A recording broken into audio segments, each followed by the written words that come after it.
All right, everyone. Welcome to the press conference for the 2024 Beaver State Fling. I'm Nate Perkins. I'll be hosting today alongside Brian Earhart. And here we have Beaver State Fling Tournament Director Jesse Tomeno. Jesse, what is it like being the tournament director for such a renowned event? It's amazing. It is an honor, and it's a little terrifying. You know, you take a property like Milo McIver that so many people care about and is so sacred to the local community and make tweaks to it in order to get it to be a DGPT level venue. You're opening yourself up for a lot of criticism and a lot of praise as well. So it's all of those things at once. Well, before we get into the specifics of some of the changes out here at Milo McIver, I want to ask you, what do you think it is about this property that separates it from other courses in the world? I think this is just the pinnacle of Northwest beauty. It's temperate rainforest, rolling hills with wide fairways and nicely mowed grass, massive trees, and we're out in the middle of nowhere while being close to the city. We're a half an hour from Portland, but there's nothing else around. You don't hear anything going on, no trains, no traffic. It's just a beautiful place. So typically for the Beaver State Fling, we play 2 rounds at the East course, 2 rounds at the West course. That's 2 completely separate 18-hole courses. What are the discussions like with the Pro Tour? How is the decision made to go from 36 holes to just 118 for the DGPT? Well, we as a local crew looked at it and realized that you can't do a 4-round tournament with 2 rounds in one day on the DGPT. There's no more shotgun starts at the top level of the sport. So if we can't do that, and we want to look forward and make sure that this is going to be a DGPT level course going forward, then we needed to go down to 118, use the best holes on the property that we could logistically, and make the best course we can. And so, which holes that you left behind did it hurt you the most, Jesse? I know there's some out there that you're like, oh, can we get that one in there? You know, we can't leave behind this par 4. How do you dim it down to 18? I really miss the extreme western corner of the course. Okay. What was traditionally holes 10, 11, and 12 west. They're just amazing par 3s. They're totally appropriate for your guys' skill level. We just can't get there. Mm-hmm. You got to play a couple holes that are not DGPT level to get there and to get back. Mm-hmm. So short of running shuttles 1,800 feet from one hole to another, it's just not feasible. And not using that west end gives us a massive area for player warm-ups, where we will be running shuttles for players to get to the course from that warm-up area. It just gives us more ability to use the property. So I want to ask you about hole 6, Riverbend Gold. That was traditionally a par 4. You throw the hyzer around the corner, and then you're throwing your second shot to the stump green with the plaque in the background. Everyone takes their photo with the stump. How was the decision made to turn that one into a par 3 for the MPO? So I'm a stats geek. I'm looking at not just the scoring average, but where that scoring average falls in the field. And it turns out that the iconic stump hole, it's a birdie for everybody. It was averaging 3.08 last year. So that's not really a hole that accounts for anything in the tournament. No scoring separation in either direction. So I think as a 445-foot par 3, I think it's going to have some scoring separation in both directions. And we've heard a few of the players criticize the OB line short of the basket. How do you take in some of that feedback and decide whether or not to implement a change based on player feedback? Well, we're definitely going to take player feedback and watch how it plays out this year to inform any decisions for next year. That area that's marked OB is often a creek. You guys were here a couple years ago in the atmospheric river, and that was, I don't know, 4 feet deep in the center. So it would definitely be marked OB if there was water there. And I think without marking it OB, we would have scoring separation between birdies and pars. But I just don't see how anyone would bogey it without that OB there.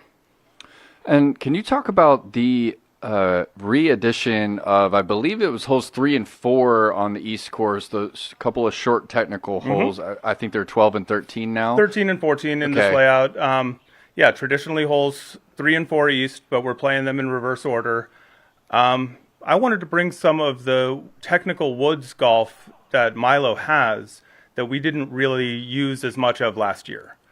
Last year we prioritized ease of filming and spectating and thinking about making it a long course because everybody throws so far, but it turns out short technical holes have separation, and especially 13 in this layout, the little short 197 footer, that becomes a serious must get because you're about to enter the gauntlet that is the last 5 holes of this layout, and that birdie, you want that one. Jesse, thank you so much. Here's Brian Earhart with a few more. Thank you, Nate.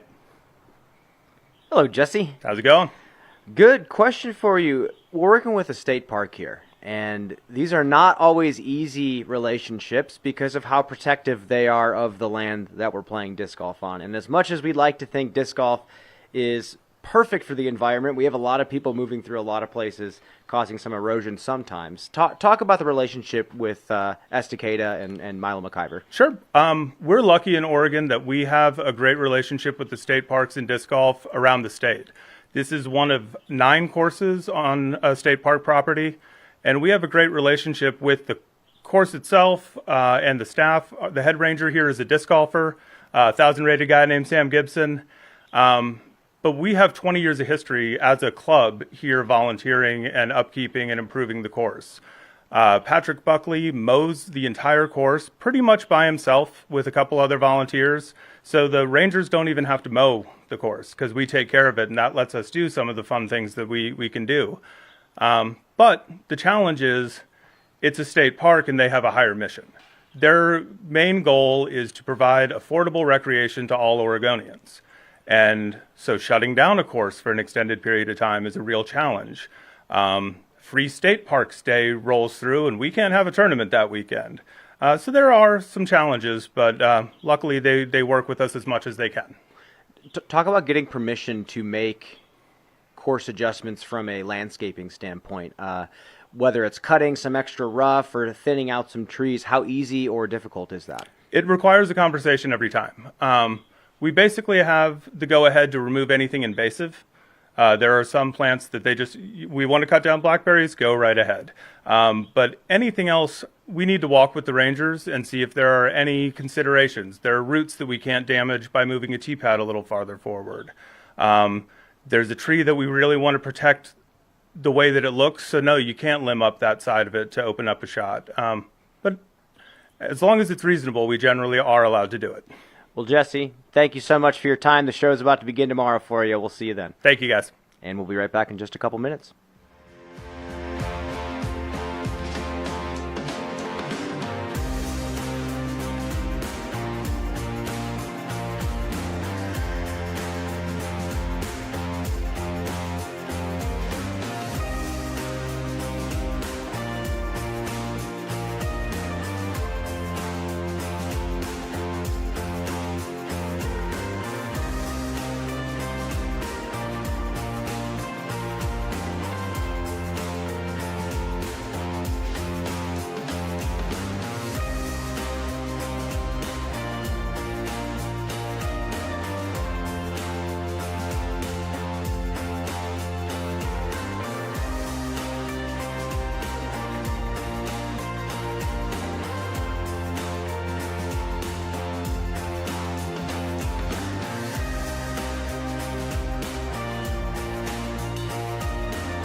All right, welcome back to the press conference. Sophia Donnecke. Sophia, how are you doing?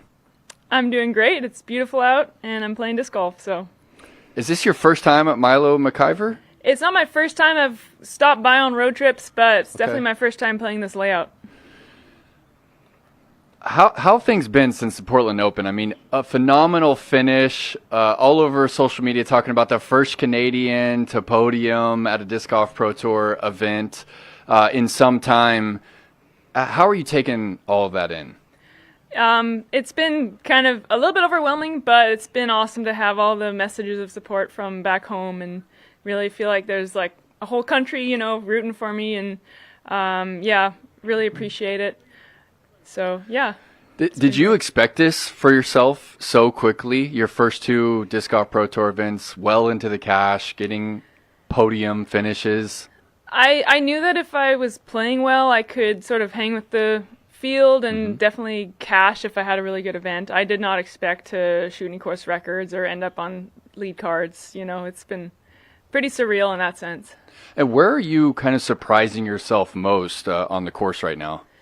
I think the last two events I've really found a stride in my Circle 1 putting. Like sometimes that's pretty hit or miss. So the putting's been better than expected, and then my driving is really I almost step it up during events, my drive. So like I'll play practice rounds and I'll be like, okay, like maybe I can birdie this 1 out of 10 times, and then I'll birdie it in the event. I think that extra adrenaline adds some distance to my shot. So, you know, I'll take it. And so you went into the first two Pro Tours, no expectations. Now that you've, you know, taken a podium, what are your sights set on for a tournament like the Beaver State Fling this weekend? Yeah, you know, I mean, it's easy to go in and think, okay, like, let's do it again, but I'm definitely keeping my expectations in check. I know disc golf, you know, you can have a really great weekend and then the next week not so great, so I'm really kind of seeing how I can sort of take my mental game this week in stride with, like, hey, I'm pretty new to this sport and the Pro Tour, so I'm still just going to be happy if I'm hanging with the field, so kind of trying to stay level-headed and not change my expectations too much just because of last week. And is there a shot that's really challenging you at Milo this weekend, or something, you know, big picture that you're really trying to add to the arsenal? Yeah, so I'm really frustrated because some of the par 4s out there, or par 5s, they require like a big forehand and then spike into the green, and I just don't quite have the distance on my sidearm to like do what I want. So I think it's going to be a bit of like choosing when actually to use the backhand in, which is sometimes a bit more tricky to line up, but I can get the distance on it. So I think it'll be a lot of me deciding when to like really try to use my sidearm and keep working on that, and when to just go with the good old backhand Annie. And my last one for you, a little bit bigger picture. Should we expect to see you a little bit more on the Disc Golf Pro Tour this season, or potentially in future seasons? I definitely have my eyes set on, like, I just got a bid to Europe, so I've been considering that. I haven't made up my mind yet, but, and throw pink. So definitely a few events, and then I'm looking to reshuffle my schedule. Right now I'm signed up for a bunch of A tiers, so I might trade those out if I can get on to some more events, but definitely thinking about it. I'm going to go ahead and cast my vote. We should see you in Europe. Flights are still super cheap right now. Come on, Really? Sophia. Okay, All right. I'll see what I can do. Brian Earhart with a couple more for you. Sounds good. Quite the salesman, Mr. Perkins. I know. Question for you. You come from a rowing background. You're a rock climber. You do a lot in the sports world. As an athlete, would you categorize yourself as more of an analytical athlete, trying to break everything down to the molecular level, or do you like to kind of more play sports based on feel and intuition? I think for me I kind of try things and go with the flow a little bit more. I'm not super analytical, but it helps to have analytical people around me to help me with that. Do you do a lot of work on like form and technique in regards to like filming yourself and making tweaks to the swing, so to speak? I have in the past. I think when I like that part, like I'm definitely analytical and I think about what I'm doing and how to make it better, but it's less about, like change this motion and more about find this feeling for me. So I think that's sort of how I change my form, is like more like how do I think about my throw and how does that end up in a different result on the outside. Thank you for that. Yeah. Another question. I don't think we asked you in detail in Portland. Do you enjoy playing with the big gallery behind you and the cameras, or did it kind of feel weird for the first time? Definitely. I definitely got used to it on the final day, and I enjoyed the last day of Portland. Feel like I finally figured out how to work with the crowd and not sort of let the thoughts kind of get in my head, especially on the putting green. I think I had that spit out. It was a bad putt, so I wouldn't call it a spit out. I just missed left on hole 18, and it was from just edge of bullseye, and it was because there's a gallery all around the basket, and I was like, how long am I taking to line this up? I don't know how long I just took, so I'm going to go ahead and putt, and then I missed left. I just didn't set it up right, but I think I did a good job adjusting to that on the second day with the big gallery. What does practice look like for you, Sophia? Do you like to throw a bunch of shots in a field? Do you like to throw multiple shots off the tee in practice rounds? What does it look like for you? Yeah, for me, I think some shots, the more I try and do it over and over again, the more I kind of get in my head about it. So I think it's all about making it as simple as you can on yourself. So I guess early in the week I'll throw more practice shots, and then for me I find that if I just kind of, especially the week leading into an event, kind of take it easy for a couple of days, but still playing and more practicing my op shots and putting is really how to sharpen the game the most. And how much in the field do you spend time? Are you going for hours at a time, just doing range work, so to speak, or is it more just on the course that a lot of the practice gets done? At home, because we have a course, Mary's Farm, but it's not open every day of the week. So at home, we'll definitely try and get out and throw. And actually, I spend most of my time on this big old golf course that has some tonals set up, but it's not a real course. So I would say we spend a lot of time throwing shaped shots on that course, and then in the field we'll go too. But again, I kind of get a little bit bored on the field. But I'll go maybe once a week when I'm home, for sure. You started playing on tone poles, which I don't think a lot of disc golfers have even ever seen before. Do you prefer playing on those old school tonals, or do you prefer playing on the baskets? Oh, hard no. I would love to have baskets on all our tone courses at home. I mean, the ones in the woods where it's they actually make a pretty sound, it's ding. The one by our house where I play all the time, they're just kind of the size of my forearm. Your putting gets all messed up, and you're you lay up from 25 feet if you want to get a good score, so it gets kind of frustrating on those.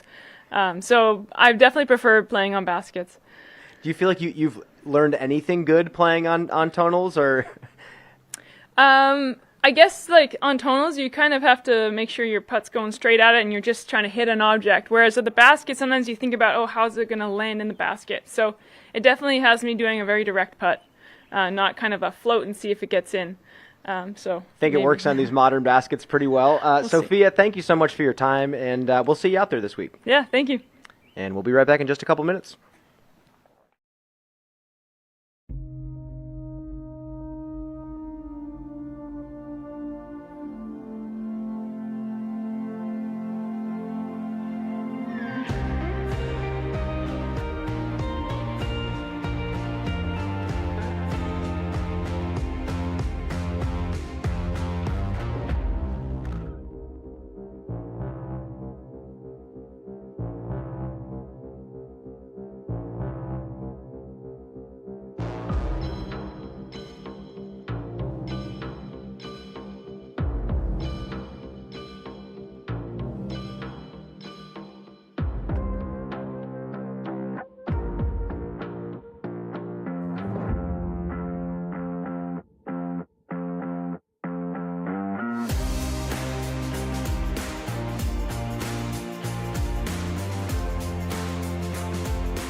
Welcome back, everybody. Your eyesight is working. That is 3-time world champion Nate Doss here at the press conference at the Beaver State Fling. Nate, you just looked at us. You said, I can't believe I'm playing a tournament. Man, talk about how you're feeling. Man, I'm feeling amazing. Beyond the fact that I'm here playing, I'm just so thankful to be here. I was here a couple of days ago. I came out to practice last weekend while everybody was up in Portland, and I was walking down one of the fairways, and I just started laughing. And Val says, well, what's going on? I said, I can't believe I'm here, and I can't believe I'm going to be playing a tournament in a week from now. So it's pretty special, man. I'm super thankful. I think is the biggest emotion that I have right now. I'm thankful for you guys, of course, the Disc Golf Pro Tour, Jesse, the tournament director, as well as Stumptown Disc Golf, all the work that's been put out here. This course is just absolutely beautiful. So thankful is the big word for me this week. Well, I think it's been 6 years or something. Almost since I've 6 seen you years to play? the week. Is actually, I think, June 14th of 2018 was when I played in the Missoula Zootown. I think that was the Sunday of that tournament. So it's almost been 6 years to the week. Wow. Close. So you've been, obviously you've got a passion in, brewing beer. You've got a very successful brewery back in Bend, Oregon. And, what was it that kind of motivated you to reach out and say, I want to play the Beaver State Fling? Yeah, that's a great question. I mean, it all kind of started when my son was born. So my son is 10 months old. He was about 3 months old. We were sitting watching USDGC. You guys were out there covering it. And, I saw Will Schustrick playing it and Steve Brinster, all my friends from, fellow champions that I know don't play on the tour. And I thought, boy, man, I should be out there. And then Climo was a part of that cool champion skin. Sexton came back, told me all about that. It just started to churn in my head. When I first left the game, I never really thought it was that important for me to ever come back because I know what it takes to be here. I know what it takes to be Ganon or Calvin or, the best player in the world. And I'm not going to have that time to commit. But in the last year, I definitely have felt just the draw to come back, even if I can't be where I was 6 years ago. Just to be a part of the field again is the way that I've sort of explained it. There's something special being out here with the best players in the world, trying to keep that level and test myself. I have prepared. I don't know how I'll play, but, I guess only time will tell on that one. Yeah, so I need to ask you, the Nate Doss from the past, when you were signed up for an event, you took it serious and you weren't really hanging out with people and you would take your practice rounds very serious. Is that how you're approaching this weekend's tournament? Yeah, definitely from a preparation perspective, I am taking it very seriously. I mean, I do live 3 hours away, but the environment couldn't be any different. It's high desert, it's high elevation. I've spent a lot of time throwing into a net, practice putting in the backyard, a lot of times by myself. Val has gotten out there with me, and we do some putting games here and there. But I've tried to take it as serious as I can because I also want to be still present. I don't want to be judging myself. Tomorrow, it's a very real possibility that I come out tomorrow, play so-so, middle of the pack, maybe even worse or better, I don't know. But I don't want to be dreading that because as a competitor, you can really get into a little bit of a hole and you black out everything else. I really want to be present here. I want to enjoy the fact that there's, my friends are around and people that also want to see play up close. So it's, I just want to keep my eyes wide open. So where's your disc golf game at right now? I mean, are you still ripping on the disc? Like, how's your putting? How do you feel you're going to be able to perform? Yeah, I think I do feel pretty good. I feel solid. I think my distance is a little bit less than what it was, say, 6 or 7 or 8 years ago. I'm basically throwing the exact same discs. Predator? Yeah, I got the Predator, Forces. Yes. My Buzzes, it's basically the same. It's the same fleet. Your bag's probably 10 years old on average or something. It's literally the same discs I threw 6 years ago. Green Predator, I can't wait. It's just one of those things where I think I can play well. I think a lot of things have to come together. I think off the tee I'll be all right. Distance-wise I'm not going to be up there, but I think accuracy-wise I think I still have it if I throw a good shot. The odds are I'm going to have some misses here and there, some shanks, and then everything comes down to putting, man. You could park, you could be inside the circle on every single hole, but if you can't make a 30-footer, you're just not going to do well. So it's going to be giving myself opportunities, staying out of the out of bounds or the rough here. They've added a lot of OB actually out here, which I think is a good thing, but I guess I'll tell you that tomorrow. But yeah, I think the game will be all right. The goal is in this order: 1, to finish the tournament, 2, to cash, 3, to win. Usually it was the opposite of that. It was always to win and then cash, and I never even thought about finishing a tournament until this week. So Yep. I'm excited, man. Well, Nate, we're excited to watch you compete this weekend. Here's Brian Earhart with a couple more. Appreciate you, Nate. Hello, Nate. Hey, what's up, Bri? I want to ask you about course management. I know every single time we ask the players now like what their strategy is, they usually just say, well, it seems like every hole can be birdied, so I'm Yep. just going to go for that. I know that's been your mindset in the past. Is it the same way now, or are you trying to maneuver this course in a different way? It's pretty similar. I mean, I don't have the ultra aggression that I think, the players need to have. When we sit back and watch and talk about it, it's like, you need to be aggressive here. There's holes I sit in the booth and say, this is a must birdie. Mm-hmm. I mean, I know that now. I never thought that way before. There's certain holes that I think I look at the stats and I say, they're not birdieing that hole. Yeah. I don't need to be the one that birdie. That's not going to make or break my tournament. What will is if I take a big number there. Say the evil genius hole. If I go out of bounds there, that's going to be a big mistake on my part. I just need to keep it in bounds. Even if I'm just parring that hole, yeah, maybe the field's birding a lot, but don't make the big mistake. If I'm going to win, if I'm going to cash, if I'm going to do well, it's going to be tee to green, keeping it in the fairway, putting myself in circle 2 on the par 4s if I can. And there's a lot of long par 3s, so I have to manage that as well. Don't make the big mistake off the tee, give myself opportunities. Nate, I have a question for you that's been brewing in my head. We talk so much in disc golf on commentary when we work together about the mental game and life lessons that players are learning along their journey. Let's talk about you in brewing. This is what you're doing right now. You're a champion brewer. I know you've probably learned a ton of life lessons touring for disc golf. Anything new that you've learned being a brewer? A lot. It's not just being a brewer, which is a fun job and I love it.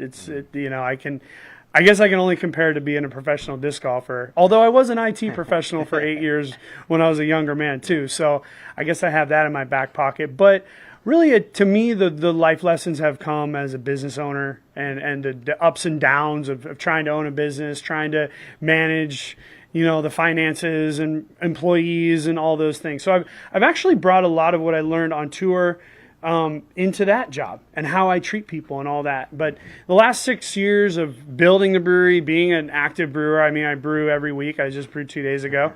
I was just working in the brewery this morning, actually, before I drove over here. It's just, I think what I bring to that is just, again, this eyes wide open perspective. I was able to, over the last 6 years, really look back on what my career was, and I'm just very thankful for everything I've got. Mr. Doss, excited to see you play, my friend. Good luck out there this week. Thanks, Brian. We'll be right back in just a couple minutes.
Welcome back, everybody. We've got Nate Sexton here. Nate, I was able to ask Jesse Tomeno, tournament director, a question. I want to ask you the same one. What do you think it is about Milo McIver that kind of stands out amongst other disc golf courses in the world? Man, I think clearly the environment you're in, you know, being right there on the river, being right there amongst the big trees, and I also think just the fact that this course has had history at the elite level, probably close to double as long as most of the tournaments that we play with any kind of regularity. So I think the natural setting is the chief thing, I think, and then just that mix of kind of, you know, I think it was a ball golf course once long ago, and I think that kind of is just the dream, to let a ball golf course grow over and you have some cleared out fairway areas so you can still kind of air out a disc here, but then also obviously you have some thick woods, and that combination is pretty fantastic. And when you drop down that road into the state park, like, what memories come flooding in for you? You've been playing this course for 15 plus years now, Nate? Yeah, more than that. This was my first professional tournament in 2004. So it's 2024 now by my count. 20th anniversary of the tournament for you. Yeah, so I'm sure I didn't play it every single year. Okay. There was probably some time when I was in North Carolina or something came up. So I'm not sure that I've played it every time, but very nearly. So yeah, and I obviously I played here even before I turned pro. But this was my very first professional tournament at a national tour in, or maybe it was just an A tier back then. I don't even remember when the national tour debuted, but It was around then. It was in 2004. So yeah, lots and lots of years. The memories I think about most, I think, are just like kind of being in the days of like camping in the group camp. And it used to be up there, and then it was way down there, and it'd be my brother, my buddy Dion, and we'd just be camping out, you know, the way we did it before. You know, I don't know when I first started paying for a hotel room, but it was a while in, you know, before we ever paid for anything like that. We would always just camp at all the tournaments. So I remember that kind of thing. I remember floating down the river, and obviously I remember a ton of great golf and some playoffs. I think there was maybe even a three-way playoff between Feldberg and Jenkins and Doss one time.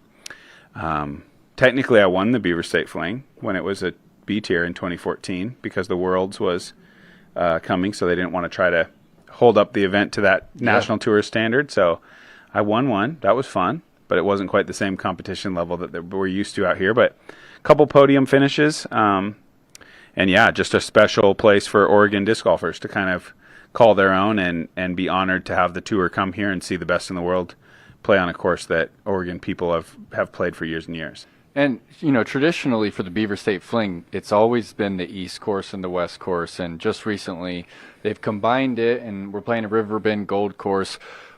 How do you feel like the Riverbend Gold holds on to, you know, some of what makes Milo great? I think it tries its best, but I think it falls a little short in that regard for me, just because it is kind of, you know, more of the distance holes, more introduction of the artificial OB, and I think Milo was kind of always held up as like a place where we didn't have that much of that, and I think that's refreshing for people, but I also understand trying to make the courses hard so Ganon Buhr doesn't get them all, because that is a distinct risk these days, that he might birdie the whole thing. Yeah. So I get it. I get that the game changes, but yeah, I'm disappointed to lose some of the history of it and some of those holes, and I understand we can't really play 2 rounds in a day anymore. People wouldn't stand for that, and probably that's good for the health of the players. But that's how it always was.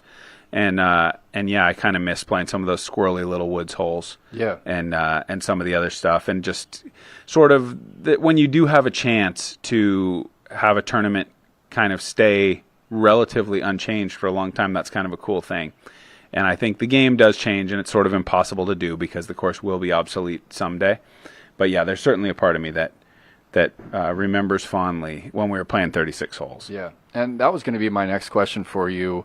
Specifically about those technical holes, do you feel like there's room in the 18-hole layout to keep all those technical holes? Or do you feel like it would be a better track if we did so? Certainly not all. I think you could maybe add a couple more. I'm a little bit surprised. I think it's more just a connector thing, but that we're playing the little 190-foot one. Just to me personally, that's maybe the most boring of the Milo Woods holes of all the ones they have. It's still a fun hole, but that was a little surprised to see that one included in the layout over something else. But I understand that a lot of times the challenge is more about cell signal and perhaps walking paths and routes to get you to the next hole. So I don't have a major problem with it. I think what it really comes down to is just disc golf in the era we're in today is paying spectators and hopefully 1,000 or 2,000 of them, and you can't really play woods golf and give those people what they paid for. So I understand why we need to get out in the open and play a little bit more stadium style, where you have room for all these people to kind of get a good show and see the best players in the world. So I think it's a price worth paying for sure to have all those people here and let them enjoy the tournament and have disc golf kind of continue to grow. And zooming in on your game, Nate, bit of an underwhelming performance last week at Portland. How are you feeling about your chances this week? I don't feel like I'm in contention to win, but I'm trying to reconnect with my backhand. I've kind of lost my timing, and I feel like I made some strides today and yesterday.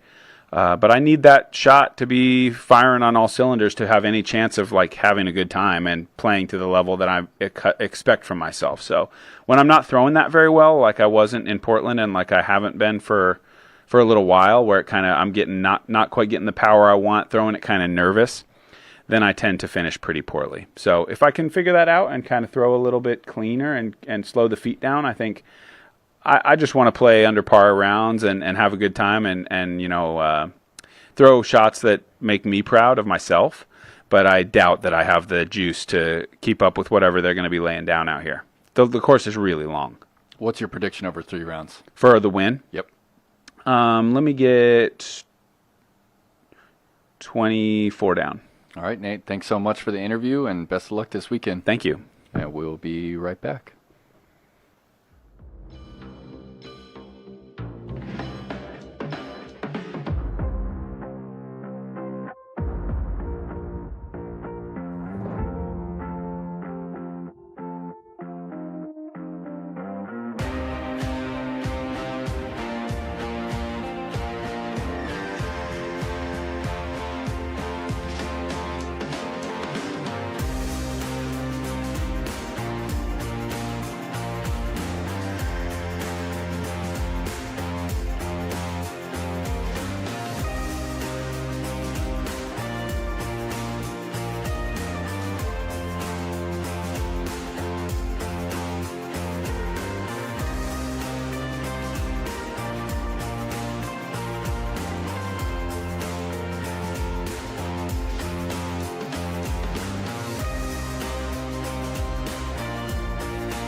And welcome back. Joining us now, Jessica Weese, a previous champion here at the Beaver State Fling.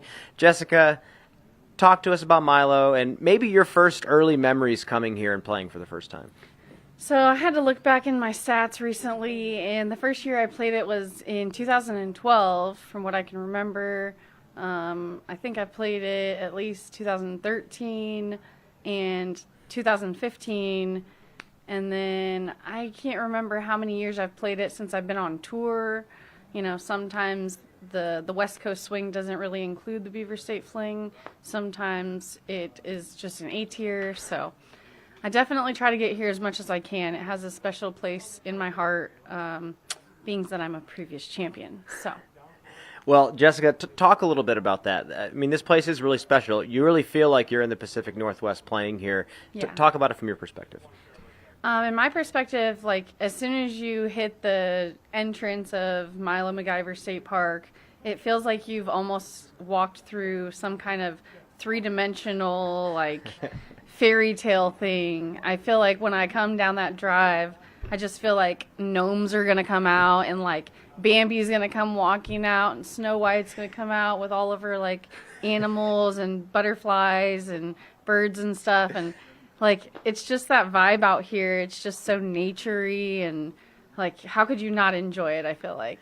And the weather's been great this week. Talk Yeah. about the practice rounds. Obviously, we're playing a combined layout. It's no longer the 36 original Right, holes. right. How is that layout, and how are you feeling out there this week? I mean, over all of the years that I've played here, the layout has changed quite a bit. I feel like this year they've picked some of the best holes that we could possibly play out here, and they're kind of letting us focus on the big executing holes and not so much the little like for sure birdie holes or possibly could ruin your possible weekend holes.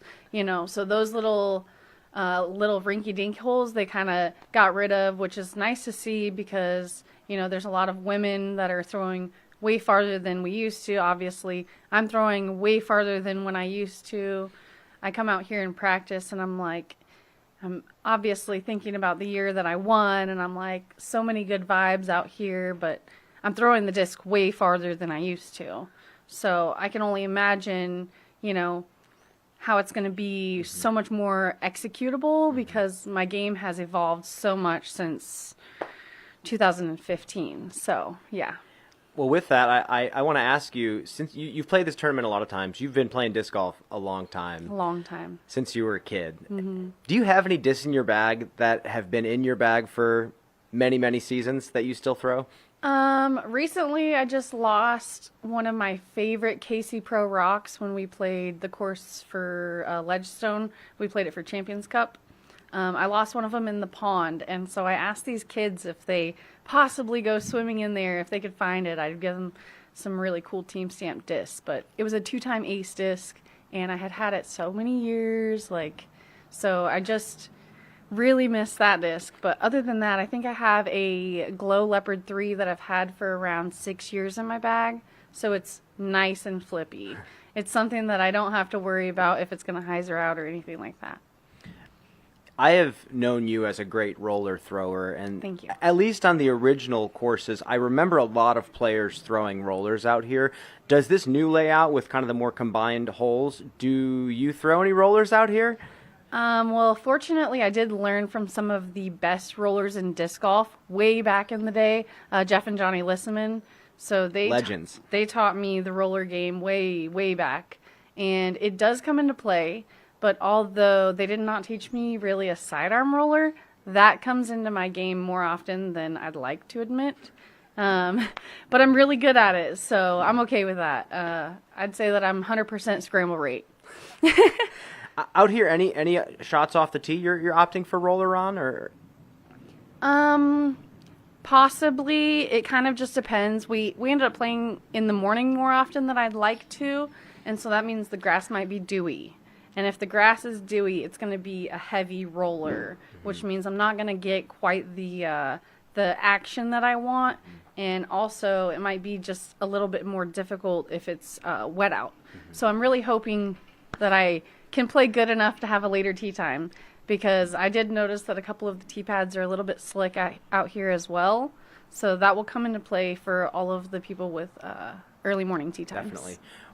I'd like to ask your preference. Yeah. We've been playing on turf pretty much all year. It's interesting to kind of come to concrete. What are your thoughts? I personally am super old school. I've played on concrete my whole entire life. I had gotten really comfortable with the shoes that I was using on concrete, and then I started playing on turf, and I'm kind of iffy about the shoes that I've been wearing. So I've been recently changing the shoes that I'm wearing. Well, Jessica, thank you so much for your time. Here's Nate Perkins for a couple more. Awesome, thank you. Jess, what shots are really working for you right now that's going to lead you to some scoring this weekend? I absolutely have been working on my power forehand roller, and that comes into play out here because of all the low ceiling. I've noticed that, you know, as I grow up, the ceiling gets lower and lower, because when I was little, the ceiling seemed a little bit taller, a little bit higher, but it definitely comes into play out here, the roller game, and keeping it low, so being short is a good thing. Yeah. And, you know, you've been giving yourself a lot of looks this season. The putt has come, and then it's gone, and then it's come again. How is it feeling right now? I feel like, honestly, my putt has been so close to perfect, but it has not been dialed in. I feel like as soon as I can dial it in, I might catch fire. And, I've been 2 inches off constantly. So I feel like I'm either aiming wrong or I'm just not spinning the disc enough. But I'm hitting constantly in the same exact spot. So it is really frustrating, but it's also good to know that I'm only so far away from perfection. Jess, thank you so much for the interview. I hope you enjoy your rounds out here at Milo this weekend. Thank you so much. Appreciate it.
Welcome back. We're here now with Eagle McMahon. Eagle, you said something to me many years ago that has stuck with me ever since. You said that, your disc golf game is always a process. How's that process going for you right now?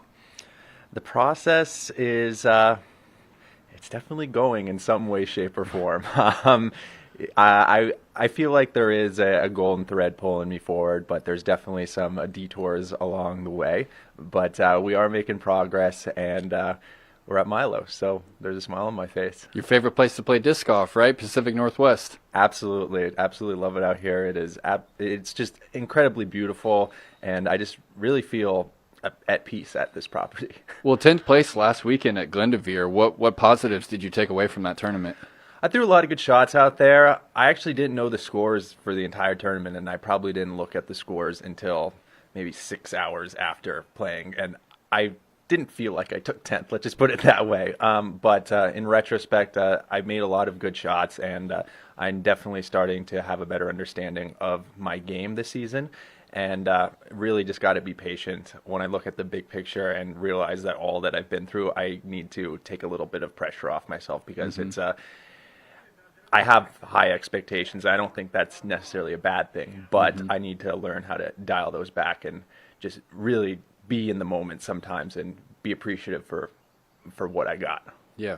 So you mentioned some detours. What do those detours look like? How far away are you from the open road? Well, that's a very subjective question, because it could be this tournament, or it could be Milo next year. Who knows? It's me sticking to my process. Everything.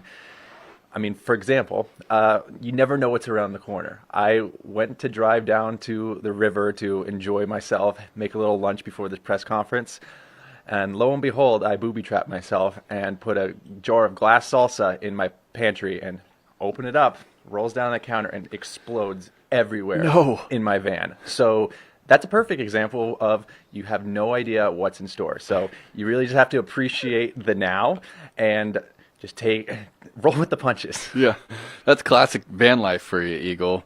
Definitely. You can never drive your van without something making some noise behind you. I don't want Mexican food this week. Well, Eagle, I want to ask you something. When you're, driving your van down to the river, or you're going from, Glendoveer over to Milo, like, how much are you thinking about tournament, Eagle McMahon, about your form, about just disc golf in general? That varies. I would say, just by default, being a disc golfer, I'm going to be thinking about it a lot. But I found recently that I kind of want to enjoy more what's off the course, because what goes on off the course feeds what happens on the course so much more than you could ever think. So really focusing on my overall contentment with life off the course can help me translate to being a little bit more present when on the course. So that's what I've been really trying to think about. When I play around, I try to give it my best focus, but then as soon as I'm done, I don't dwell on what happened, good or bad. Just live my life and live it to the fullest. Yep. And so, Eagle, where does someone like you go to for some feedback about the work that needs to be done to get yourself in tip-top shape? Yeah, so I have a great team back home. I'm always texting with some of my my mentors, so to speak. But honestly, I really just try to go inwards. You'd be surprised if you shut off some music and go sit by a river and just watch out over it, and you can get a lot of answers to questions that you've been pondering. So really, it starts right here. All right. Excuse me. So you're not one to go back and like look maybe on some Jomez from previous years, how you were throwing and how you're throwing now, and potentially compare the two? I would say I don't remember the last time I watched a round on Jomez, to be honest. I'm very picky with what kind of media I consume. It's just me evolving as a person. I remember when I was 17, 18 years old, I'd always just be watching every round of Jomez no matter what. But now just playing on the Pro Tour, this is my 10th year playing on the Pro Tour, it's my perspective changes a lot. And I have to allow myself for my perspective to change in order for myself to grow. Because the old Eagle McMahon is, or the young / old Eagle McMahon, that's a different person than who I am now. Eagle, what shots are feeling easy this week at Milo, and what shapes are kind of challenging you at this Riverbend Gold track? I would say right now I'm feeling pretty good. I would say Milo, I kind of know like the back of my hand. This is a course that I could just visualize and feel like I'm out there playing, just because I've played here so much and I've had a lot of great moments on this course. So honestly, my game feels the best it has right now, especially for this course. Milo is a lot of low power backhands with some overstable finishes. A lot of fairway driver shots as well. One disc that I'm really loving is the Eclipse Resistor. That's basically a straight fairway driver with a consistent fade that I can just throw hard and flat. It's going to go straight with a little bit of finish left, so I'll be relying on that type of shot a lot this weekend. And yeah, I'd say this course, the new Milo Gold layout is very... it's Milo at its core, so there's a lot of shots that I'm very familiar with from all the BSFs in the past. Thank you, Eagle. Here's Brian Earhart with a couple more. Hello, Eagle. Hey, Brian. Let's talk sidearm. You had a highlight recently throwing the sidearm on this beautiful little hyzer flip line last week at Portland. And I know that it's still a development, the forehand. How is it feeling now, and how different are the lines you have to take compared to when you were back to full power a few years ago? Yeah, I honestly really surprised myself past week at Portland Open. I think the shot you're thinking of is maybe hole 5, and It was around 420 feet. I was surprised it got that far. And then in round 2, if anyone knows hole 2 out at Portland Open, pretty far sidearm, honestly. I pretty much parked it, throwing maybe 65% of what my brain tells me 65% is. So it's ripping out of the hand right now. For me right now, it's just letting that, becoming comfortable with putting power on a disc again, because with the surgery, there was a lot of laxity, a lot of loose space in my shoulder capsule. They went in there and tightened it up. So it shouldn't come out of its socket anymore, as long as I do my exercises, keep it stable.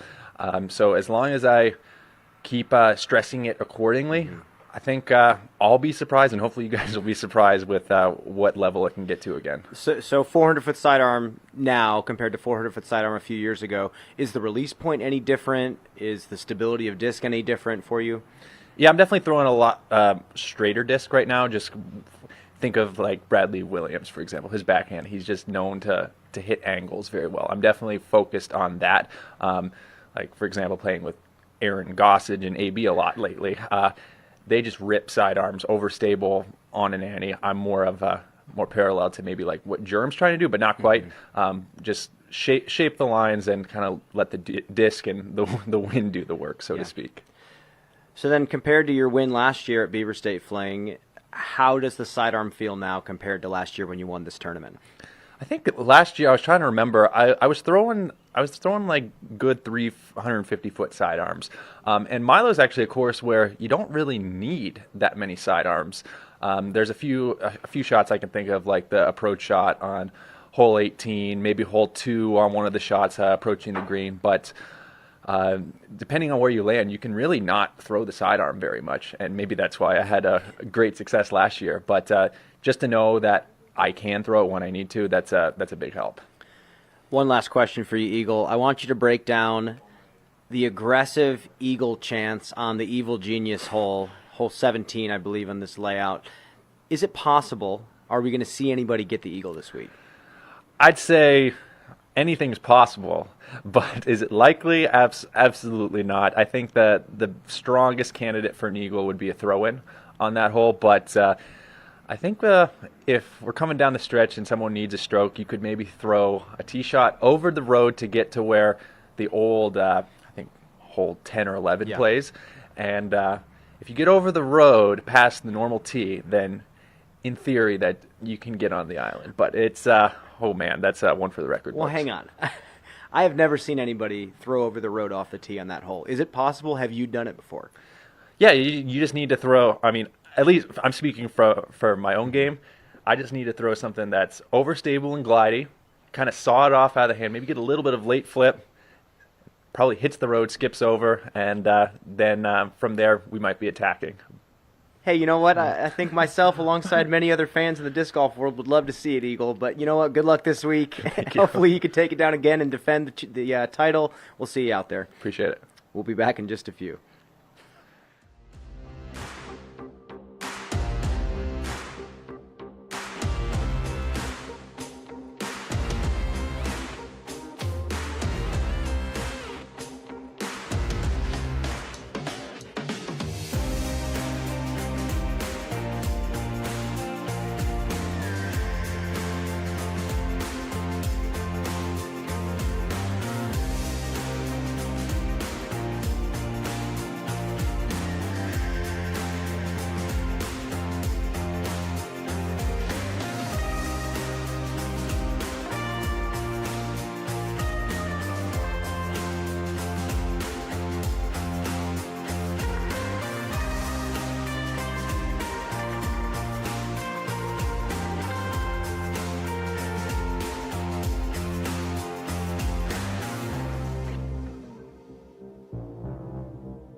Welcome back. We've got your Portland Open champion, Ganon Buhr. Ganon, what's your week been like since you took it down by 8 strokes? Haven't done much. I mean, I just played a practice round yesterday, and then I'm in the skins match today. So, you know, I didn't get like a ton of practice out here, but this is my 3rd year playing, so I know the property pretty well. So it's by choice that you didn't practice much? I was actually having trouble just trying to like find a good time to meet up with my Airbnb group since I was playing with Cole last week. So I had to stay for an extra day, and then I think Tuesday was like bad weather, so I just decided not to play. So, I mean, if it was 4 nice days, I'd probably play them all if I could, but just didn't quite line up. How much practice do you feel like you need to be able to really piece apart a course? Just one round. One round's enough. You throw a couple shots on a course. I've said in the past, you know, I don't carry that many discs in my bag, so it's pretty easy. Like, there's not much deciding. I walk up to a hole, I see it, and I'm like, there's only one disc that works. So it's pretty easy to break down courses if there's only one option. There's no deciding kind of between the shot shape or the disc choice. Is that you've played this course many times, played it in competition last year, Riverbend Gold. Are you one to kind of visualize the lines when you're off the course, sitting back home on the couch at the Airbnb? Are you thinking about golf? It's easier on a course I know a lot better. There's a couple changes this year, so I don't know. Who knows? I mean, I'm always thinking about disc golf. Like pretty much before I go to bed every night, I'll go through my game plan in my head on what I want to throw on every single hole and kind of how I want to throw it. And I think about, every green. I think about like where the mistakes are. I was saying even like last week, there was a couple greens I took a picture of to, see what the safe side of the green was, and I think it helped. Are there any holes when you go to play it in your mind before bed that are kind of giving you some issues? You still don't know what disc you're throwing? What holes are they? I don't know if I have any like specific on this course, but that's like a very common occurrence. I feel like, you just are stressed out about a hole, thinking about like, dang, should I go for it? Should I lay it up? What disc should I throw? That definitely happens a lot. I haven't really memorized like this course at all, in terms of like the hole numbers and stuff, because it's been changed so much. So I don't really know what each hole is. I just know, kind of what I'm going to throw. Again, I feel like the Beaver State Fling is one of the more historic titles that you can win in disc golf. What's your take on this title? It's a hot take. I feel like the course is a little bit outdated. I think it's a very cool title to have because I grew up watching a ton of Beaver State Fling coverage. It's always like some of my favorite coverage to watch, but we don't play those courses anymore. We hardly even play those courses. The flow is different. We've mixed in both courses. I think my favorite Beaver State Fling is when we played both courses in the original layout pretty much, and that was, I think, my favorite mix of the of getting all the golf in. This course, it's definitely one I don't really love playing in tournament on tour. I think there's a few gimmicky holes, a lot of holes that just like the shot shape's kind of weird, doesn't really make sense. That OB that was added on 6 I don't like. There's a lot of trees that need to be trimmed. The rough's really bad, and I don't know. I wish it was kept up a little bit better, and so it looked a little bit nicer. But they're trying their best to try to create something new at this property since it's been the same for so long. Obviously, that's not going to change how I play. I'm going to try to give it my all, pretend that I really like it. That way I can have a good mindset going into it and kind of just enjoy the beautiful property because it's so beautiful out here. And can you talk about how you separate the two, how you can, kind of critique the course and how it relates to the Disc Golf Pro Tour's future and, like you just said, switching your mind and pretending you like it? How do you, separate the two? You just can't let how you feel about something influence your play, really. That you can't let that, maybe affect you. Maybe you throw a bad shot, you get one bad kick, and then you just start blaming the course for everything. You can't be doing that. You got to stay mentally strong the whole weekend, even if it's a course you don't feel good at. I haven't missed top 10 here yet, so that's been nice. I got a 4th place last year. Not even playing my best golf, so I feel like I can play pretty solid out here. But yeah, I'm looking forward to today, even kind of with that skins match, a little bit more of a competitive mindset, kind of seeing what I have to shoot. I think I went 7 under on the last 11 holes yesterday in my practice round, which was that's about as good as you can do because they made a lot of hard changes. So I feel like we're probably looking at anywhere from 24 to 26 is going to win. That's kind of my number I'm looking at. 26 would be some really good golf. You're not messing up, and you're getting the birdies. You're getting a hot front 9 every day. It's so hard to do that. 26 under par. That's a pretty good number. Cool. Thank you, Ganon. Here's Brian Earhart with a couple more. Hello, Ganon. You told me that going for an eagle on the Evil Genius hole is a good way to throw the tournament away. How many eagles do you think over the course of the weekend that we're going to see? Realistically. We might have 2. And likely they're going to be either lucky shots or huge putts. Someone might throw a bad shot and then they throw it in by accident. I think you have to be pretty crazy to try to land that green. It's 500 feet flexing, and the curbs here are so tall. There's no skipping over the curbs, and the streets actually are not that skippy either because of the material they're made with. So I don't know. I will definitely not be going for the eagle unless I am down 4 with 2 to play. You're always very honest with us about what's feeling good in your disc golf game. Last week you talked pretty confidently about quite a few parts of your game. What are you feeling like this week? What's working? What's not working? Yesterday didn't feel that good, but I also wasn't really prepared. Didn't sleep well, and I ate some junk food. But I'm gonna get back on my routine, get focused up. I think the backhand it's been a lot better this year than it has been last year. It feels like it's myself finally. It feels like I'm actually Ganon Buhr throwing the backhand instead of trying to fix it every single week. So that's been nice to not have to think about it too much. For me, it's just throwing a couple good ones, and I get to visualize every single line once I've done that. I think number one thing for me is going to be good game plan. That'll clean up, bad mistakes. If my backhand's off or my forehand or my putting's off, I think if I can make a good game plan, it kind of prevents a couple different things and situations. Now, there's a couple holes out here I might be playing for par.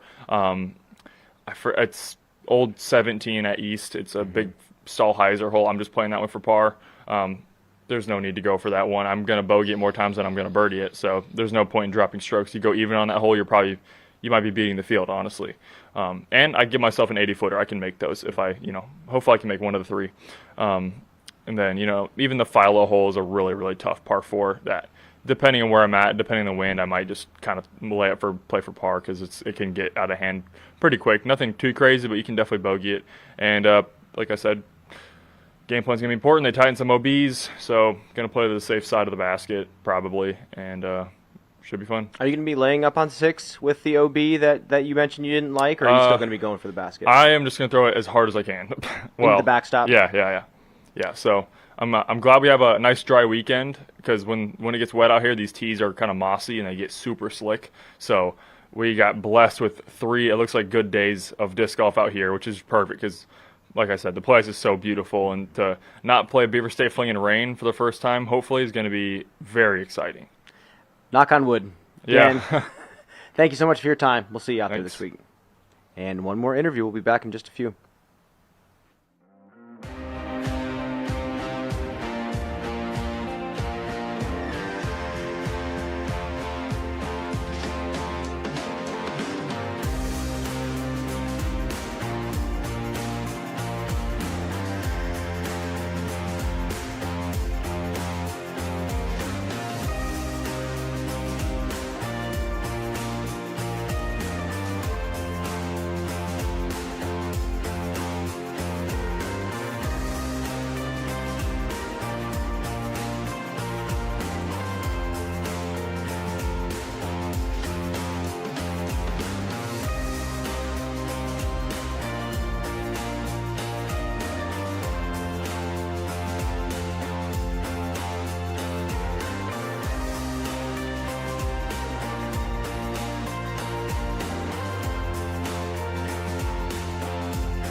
Welcome back, everyone. We have Director of Operations here, Brian Cole. Brian, before we zoom in on some questions about Beaver State Fling, from your perspective, how did the Portland Open go? Oh, it was great. Yeah, it was a good success. I got a lot of really great comments from fans and spectators and volunteers and staff and players about the whole event. So, yeah, 2 thumbs up. Was happy about the turnout despite the rain on Sunday, but it's Portland and, it's going to rain. Yeah, they showed up. They didn't even have umbrellas. No, like, this is light rain. That's kind of a Portland thing. We Yeah. well stocked with rain jackets that can shield us from 7 months of winter rain. So, What's it like for you? You've been a part of the Stumptown Disc Golf Club for How long now? Well, I moved here in 2012, so yeah, 12 years probably. Yeah. What is it like, outside of your role with the Disc Golf Pro Tour, to see, the DGPT come to Glendoveer and come to Milo McIver in back-to-back weeks? Yeah, it's great. I mean, I've been volunteering with the club in various roles for over a decade, and so I've seen some new faces come in. When I first moved here, it was Jeff Middle and Jeff Haggerty, and Jeff were the ones who taught me how to do tournament directing. And I'm absolutely excited for Jesse Tomeno, the tournament director, Seth Seaman, Killian Haas. Their whole crew has done a great job taking the reins from Jeff and really getting this tournament back into a position that I think everyone here in Oregon and in Portland, part of the Stumptown Disc Club, really wanted to see. And I know that all of the fans out there watching online super appreciate being able to come out here or watch online and see this beautiful property. And so how much input do you have on the changes that Jesse implemented out here? How do some of those changes kind of get approved? What does that process look like? Yeah, so we start planning meetings months in advance. So right from the get-go, we have the approval on design changes. But in general, we give them, kind of guidance on what we see tour-wide that is working or that might be the direction that we want to take things. And we let them make the individual whole changes. And then in planning, we go over those whole changes. We look at the caddy guide. I'm local, so I'm out here and able to come out and look at holes in person as well.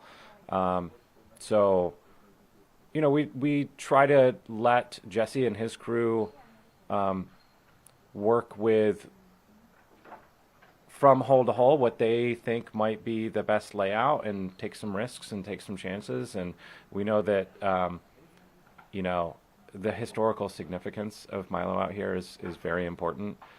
So there are some risks when you're trying to improve the course layout as the game improves and as our events change and develop. So, yeah, we've gotten some good feedback from players already, and I'm excited to see how some of these new changes play this week. And every course brings different challenges for the Disc Golf Network and the tour itself to come. What are some of the challenges that this state park brings for you guys? Sure. Yeah, I mean, I think the most significant one has been cell signal for us.